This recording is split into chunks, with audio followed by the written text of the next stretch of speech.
Bonjour, bonjour à toutes et à tous, bienvenue sur KTV, Kwezi FM, le 106.9 pour un temps de parole en direct à la radio et à la télévision. Il s'appelle Christophe Bretagne, c'est le nouveau directeur du lycée agricole de Coconi. Il est avec nous. Christophe, bonjour. Bonjour. Merci d'être avec nous et d'avoir accepté notre invitation. Ça y est, vous êtes mahorais depuis peu.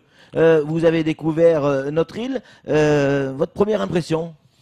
Alors effectivement, c'est pas trop surprenant pour moi parce que je viens de la Réunion et puis j'ai beaucoup travaillé. C'est pas tout à fait pareil, quand même, hein. C'est pas tout à fait pareil, mais j'ai beaucoup travaillé dans les dom-toms. Ouais. Donc du coup, au niveau végétation, déjà, Oui. j'ai pas de surprise particulière, Ouais. si ce n'est effectivement par rapport à la Réunion qu'on est globalement sur l'ensemble de l'île sur une zone assez verte.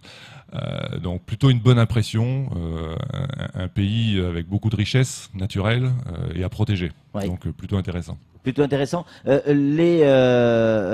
termes de végétation, on a bien compris, mais les enjeux de ce lycée agricole aujourd'hui, vous projetez comment?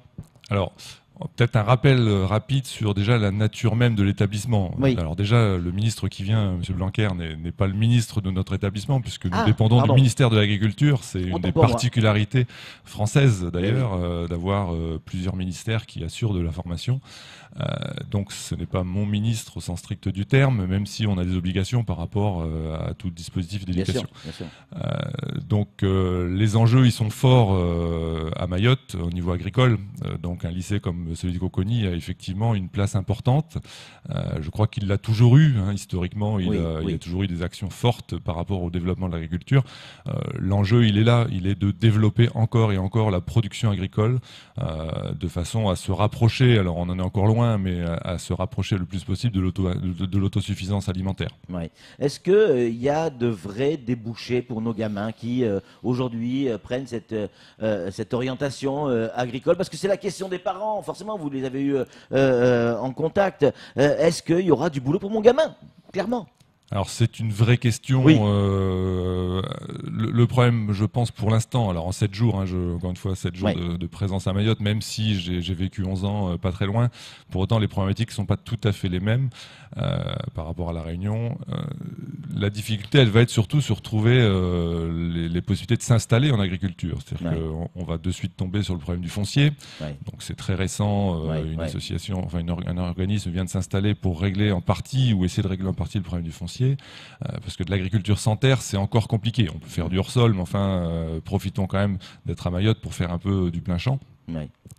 Donc la première difficulté est là. Après, il faut soit on est chef d'entreprise en agriculture, soit on est ouvrier agricole. À nouveau, pour être ouvrier agricole, il faut des structures qui ont les reins suffisamment solides pour employer légalement des ouvriers agricoles. Après, je crois que Mayotte est en construction sur le plan agricole. On a de l'historique, bien sûr, on sait faire des choses et heureusement, on a aussi la chance d'avoir préservé un certain nombre de choses. Donc on est dans cette démarche un petit peu traditionnelle qui est promue aujourd'hui par le ministère de l'Agriculture, c'est-à-dire en gros l'agroécologie. Je crois qu'à Mayotte, on a cette chance d'être resté en partie dans cette dimension. La vraie question maintenant, elle est sur quelles sont les orientations et les projets de la société par rapport à son agriculture. Oui. Je crois que toute société dans cette situation, elle doit, avant de vouloir investir, alors 500 millions d'euros, ça peut faire rêver, ça peut faire tourner la tête. Le sénateur l'a dit, c'est bien d'avoir plein d'argent, mais il faut savoir ce qu'on veut en faire et comment on va pouvoir l'utiliser. Donc la première des questions pour l'agriculture, enfin en ce qui me concerne, avant de me lancer dans un tas de projets de développement de l'établissement, ce sera déjà de savoir avec les acteurs du territoire, savoir mais quelle agriculture ils veulent pour demain. Et quand je dis demain, c'est pas dans 2 ans. Ouais. Dans 2 ans, c'est un peu court, c'est dans 10 ou 20 ans, parce qu'on ne peut pas construire une agriculture ou une société si on ne se projette pas à 20 ans. Christophe, on a la réponse. On tend, et le ministre de l'Agriculture l'a dit à notre micro, il faut que sur Mayotte, on aille vers l'autonomie en termes de production.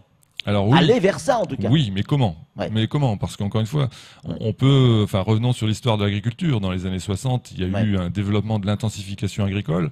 Il fallait produire de façon intensive. 40 ans après, on a dit, oh là, mon Dieu, mais quelle grosse erreur. Pourquoi l'a-t-on fait comme ça?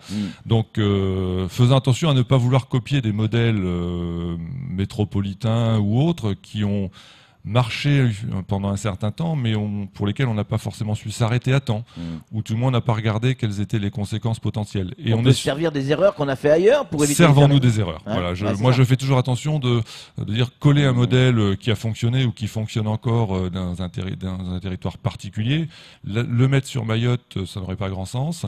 Parce que ça ne correspond pas forcément aux problématiques locales. On est sur une situation de fragilité. On est sur une île, on est fragile en termes d'environnement, donc en termes d'agriculture et d'avenir. On a parlé d'eau tout à l'heure. Enfin, voilà, c'est un vrai problème. Donc faisons attention, ne faisons pas de l'intensification, raisonnons avec la culture mahoraise aussi, parce que encore une fois, on ne fait pas l'agriculture sans les personnes.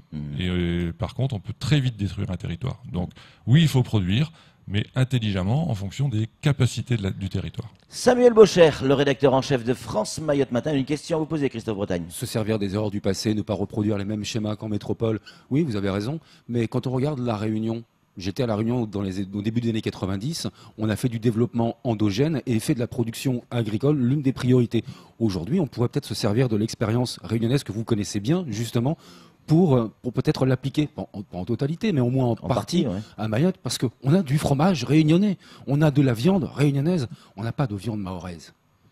Alors effectivement, on peut s'inspirer de la Réunion sur la structuration des filières, sur l'organisation des structures, parce que, encore une fois, il n'y aura pas d'agriculture seule. C'est-à-dire qu'un agriculteur qui voudra développer sa production tout seul, il a quasiment aucune chance d'y arriver, surtout quand on voit la situation locale, ne serait-ce que par rapport à l'approvisionnement d'un certain nombre de choses, que ce soit des matières premières pour alimenter les animaux, que ce soit des matières premières pour l'enrichissement du sol ou autre, mais également des matières premières type mécanique agricole. Je suis visiblement le premier concerné au lycée agricole, puisque on a actuellement plusieurs tracteurs, mais dont un qui est en panne et on a du mal à trouver des pièces. C'est un vrai problème à Mayotte. Donc il y a toute une structuration à faire, et effectivement l'exemple de la Réunion peut nous aider. En l'y adaptant quand même, parce que la culture est différente, parce que les façons de faire sont différentes. Mais effectivement, c'est un modèle qui arrive aujourd'hui à peut-être un certain nombre de limites. Soyons prudents. Encore une fois, je l'ai dit, pour faire de l'agriculture, il faut de l'eau. L'élevage en grande quantité sur un petit territoire a un gros défaut, c'est qu'il crée des effluents, donc potentiellement polluants, et que soyons prudents à Mayotte. On a eu quelques mauvais exemples à La Réunion de pollution des eaux. Une fois que ça c'est pollué, c'est compliqué à récupérer. Oui, il faut prendre des exemples qui sont proches, qui ont des caractéristiques un peu communes quand même, mais avec prudence. Voilà. Avec le regard de où on veut aller et comment. Christophe Bretagne, c'est le cas dans tous les lycées de France, y compris agricoles. Et à un moment donné, il y a des interrogations. Donc maintenant, c'est interrogation pour vous. Ok, ça fait 7 jours que vous êtes sur Mayotte, mais il va falloir répondre à quelques chiffres tout de même. Combien de gamins inscrits à la rentrée des classes pour le lycée Coconi? Bon, facile la question. Oui, alors rien à voir avec tous les autres établissements, c'est ça la particularité des établissements d'enseignement agricole. On est 300, donc 300 élèves, c'est-à-dire en gros, pas mal. Ce qui est bien pour un établissement d'enseignement agricole, vu en plus le territoire mahorais. On n'a pas non plus une agriculture avec un nombre d'exploitants important, mais 300 élèves qui vont de la quatrième, puisqu'on a des classes de collège, jusqu'au bac pro. Donc en gros, ça fait des classes à 25 maximum, donc sauf dans certaines sections où ils sont plus demandés, mais voilà, ce sont un petit établissement avec des petites classes, donc une vie un peu familiale, ce qui peut être agréable. C'est un petit village. C'est un petit village. Le lycée agricole de Coconi, oui, on le voit sur les images qui sont derrière nous. Combien d'enseignants? 25 enseignants à peu près. 25, c'est suffisant? Oui, c'est suffisant pour assurer les cours. C'est-à-dire qu'on a cette chance au ministère de l'Agriculture de mettre le nombre d'enseignants en face des élèves en fonction des heures à réaliser. Après, c'est plus difficile pour eux parce qu'ils sont isolés. C'est le seul établissement d'enseignement agricole à Mayotte. Nos collègues réunionnais sont quand même pas si près que ça malgré tout, et que l'on sait que dans l'enseignement, pour pouvoir bien évoluer, pour pouvoir ne pas être perdu, il faut pouvoir échanger avec ses collègues. Du coup là, l'isolement des enseignants est un souci que mes prédécesseurs ont eu. La direction de l'agriculture fait en sorte de régler ce problème, mais c'est pas simple. Donc, dernier chiffre, le lycée agricole de Coconi en fonctionnement, c'est combien en budget? Combien ça coûte ce lycée agricole? Alors c'est une bonne question. C'est un petit établissement en termes de budget. Moi j'en ai connu des bien plus gros, pas en nombre d'élèves mais en taille financière. Là on est sur 2,5 millions, c'est-à-dire pas énorme. Ouais. Alors la particularité à nouveau de nos établissements, c'est que, contrairement à l'éducation nationale, c'est que nos établissements, bien sûr, on a des fonctionnaires ou des assimilés fonctionnaires payés directement par le ministère, mais on a également des personnels sur budget. En gros, comme ça, à vue de nez, c'est 100 000 € tous les mois qu'il faut trouver pour payer des salariés de l'établissement, notamment les ouvriers agricoles, puisqu'on a cette particularité d'avoir une exploitation agricole au sens strict du terme, c'est-à-dire grandeur nature, plus de 20 hectares, ce qui est à Mayotte une belle exploitation agricole. L'élevage de volaille. Avec de la volaille, du bovin, avec du maraîchage de façon importante. Et c'est ça la particularité de nos établissements. Mais du coup, ça a des contraintes pour les directeurs que je suis, parce qu'on a un public en termes de personnel très varié. Des fonctionnaires, des gens de contrat privé, des personnels de contrat droit public mais payés sur budget, dont je suis le directeur et l'employeur. C'est la particularité, mais c'est ça qui fait le charme de nos établissements. Et en termes d'investissement pour l'année qui arrive, alors, par pour exemple, l'année qui arrive, pour les années qui arrivent, la nouveauté quand même, alors j'ai la chance, le dossier a été traité avant moi et tant mieux, donc nous allons investir sur un internat. Ça avait été annoncé par la ministre de l'Outre-mer. Ça a été annoncé, visiblement tout se met en place, alors se mettra en place. Alors c'est pas celui d'Ambéni, c'en est un autre. C'est l'internat du lycée agricole de Cocody qui va permettre d'accueillir une centaine d'élèves. Ce qui évitera à tous ces jeunes qui arrivent de loin, puisqu'on est les seuls quasiment dans l'île à faire ce type de formation, de se lever très tôt le matin, d'arriver donc fatigué le matin, de repartir l'après-midi.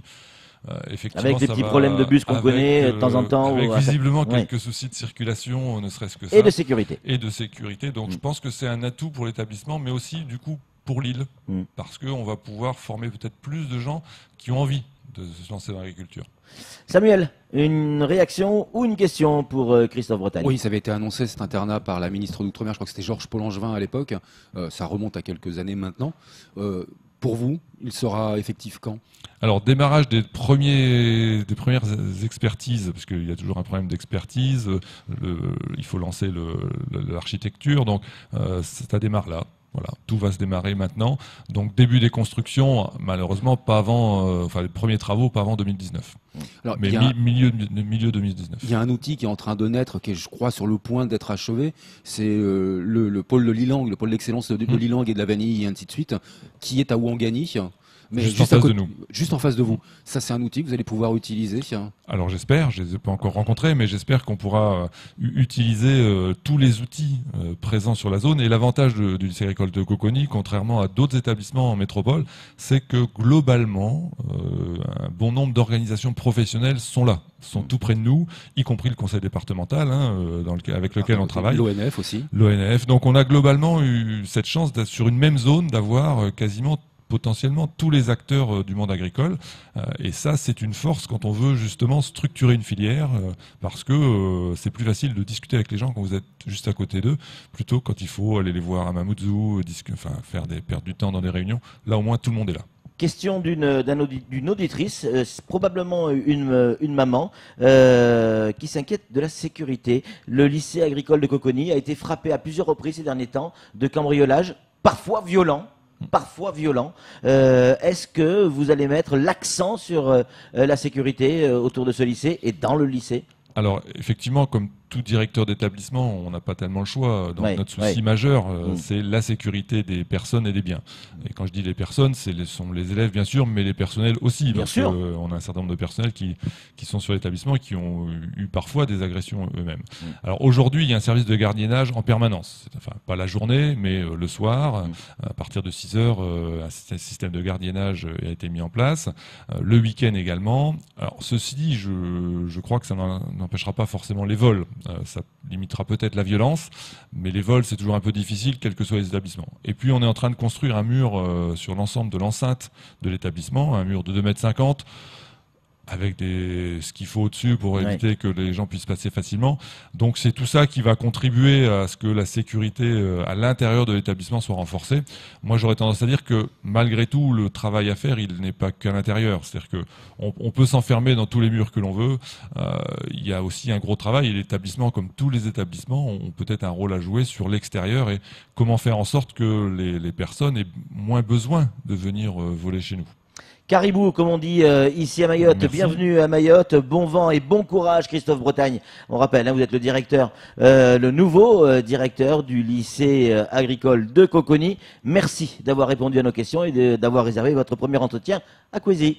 Merci à vous et puis j'espère que j'aurai l'occasion de revenir. Mais oui, ce sera avec grand plaisir. Allez, c'est tout pour ce temps de parole. Tout de suite, la suite de nos programmes.